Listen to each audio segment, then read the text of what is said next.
47 করোড় আমরা পেয়েছি, আমাদের কৃষকরা পেয়েছে। আগে বলতো কি দিল্লির থেকে 1 টাকা যদি 100 টাকা পাঠায় তো এখানে 25 টাকাও আসে না, বা 1 টাকা পাঠালে 25 পয়সা আসবে না, এরকম একটা ছিল। এই যে পরিবর্তনটা এসছে, যে ট্রান্সপারেন্সির মাধ্যমে মিডলম্যান, দালাল, যে এই জিনিসটা বুঝতে হবে আমাদের সবাইকে, যে একটা পরিবর্তন এসছে। আগে যারা পলিটিশিয়ানরা ছিল, একটা পলিটিশিয়ান মানে ওরা ধরে নেই একটা পলিটিশিয়ান এইরকম হতে পারে, কেন আমরা এটা পরিবর্তন করব না? আজকে প্রধানমন্ত্রীর বিষয়ে আমরা যখনই দেখি উনি যেভাবে মানুষের কথা চিন্তা করে,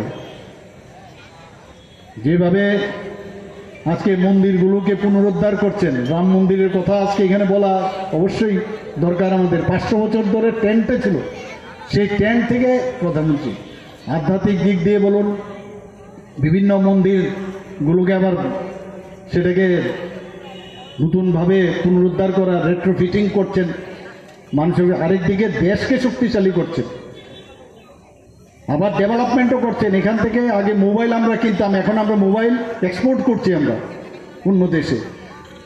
আর্মস অ্যামিনিশন, হেলিকপ্টার, যুদ্ধের বিভিন্ন অস্ত্র এখন আমরা বাইরের দেশে পাঠাচ্ছি। কোভিডের সময় আমাদের ভারতবর্ষেই এই করোনা ভ্যাকসিন পেরিয়েছে এবং 100টার উপরে দেশ, অন্য দেশকে আমরা প্রধানমন্ত্রী দিয়েছেন। তার কারণ আমাদের উপনিষদে বারবার যেটা আমাদের বলা হয়, বসুধৈব কুটুম্বকম, অর্থাৎ আমাদের পৃথিবীটা আমরা সবাই এক ফ্যামিলি, আমাদের এক ফিউচার, সেটা বলছি। তো সেই যে একটা এখন রাজনৈতিকভাবেও তার যে একটা পরিবর্তন, সেটা যদি আসতে পারে ত্রিপুরাতে, কেন হবে না?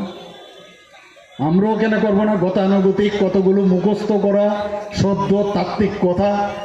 আমি একটু আগে রাজীব বাবুর সাথে কথা বলছিলাম, আর পরিবর্তন হবে না ওদের, আমি একটু আগে বলছিলাম, মানে আপনাকে উত্তক্ত করবেই। আরে উত্তক্ত ছাড়াও তো ভালোভাবে তুমি তোমার কাজ করো, আমরা আমাদের কাজ করি।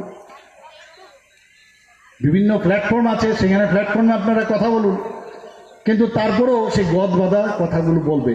তা আবার কালকে আপনার, গতকাল আমরা একটা প্রতিবাদী একটা মিছিল আমরা করেছি, আপনারা দেখেছেন। এখন আজকে যেটা বলেছে কালকে আবার করতে হবে, তো এইগুলো করবো না, কাজ করব। অদ্ভুত এই সিচুয়েশন থেকে আমাদের বেরোতে হবে। ক্লাব কালচারের আমরা নিজেরও এখানে আমাদের ঘোরাঘুরির জায়গা, এটা এই সমস্ত এই জায়গাটা তো আমি যখন ক্রস কান্ট্রি আমি প্র্যাকটিস করতাম, প্রায় 14 কিলোমিটার আমার এখানে প্র্যাকটিস করতে হয়েছে, 10 কিলোমিটার অল ইন্ডিয়া আমার হায়দ্রাবাদে আমার রিপ্রেজেন্ট করতে হয়েছে। তো এইসব চত্বর তো আমার জানা, তখনও কি ছিল, আমাদের ইনফ্রাস্ট্রাকচার ডেভেলপ করেছে, কিন্তু তারপরেও এখানের আশেপাশে আমার কাছে যা খবর, এই ড্রাগ অ্যাডিকশনের অনেক ছেলে, অনেকে এখানে আসে। আমি এর আগের বারও আমি বলেছি, আমাদের সেটা প্রতিবাদ করতে হবে, তাদের বুঝাতে হবে। আরক্ষা দপ্তর আছে, আমাদের সরকার আপনাদের সাথে আছে। আমি পাশ কাটিয়ে যদি বাড়িতে চলে যাই, লাভের লাভ কিচ্ছু হবে না, পরিবর্তন হবে না।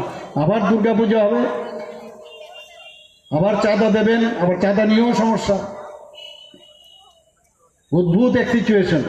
বারবার পুজোর আগে আমরা কি বললাম, যে চাঁদা নিয়ে জুলুম যেন না হয়, যতটুকু বলার ততটুকু বলেছি। এখানে উচ্চগ্রামে বা গলা শিরা ফুলিয়ে যদি আমি কথা বলি, সেটা তো এটা ভালো না, এটা দেখতেও তো ভালো লাগে না, শুনতেও ভালো লাগে না। তারপরে 1-2টা ক্লাবের সমস্যা আমরা শুনি যে এরকম চাঁদার জুলুম হয়।